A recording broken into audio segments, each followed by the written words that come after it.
Hello guys, in this video I'm going to show you how to add a muted word to the Snapchat app. But before that, don't forget to subscribe and leave a comment down below. First, let's open up the app.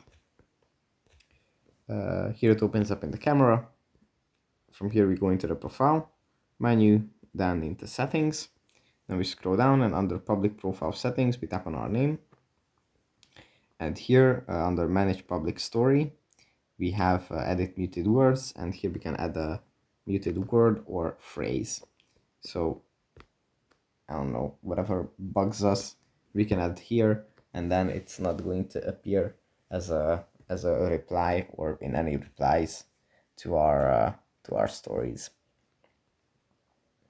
Yeah. So I guess that's pretty much it for this video. Hope it was helpful for you guys, and I'll see you in the next one. Bye.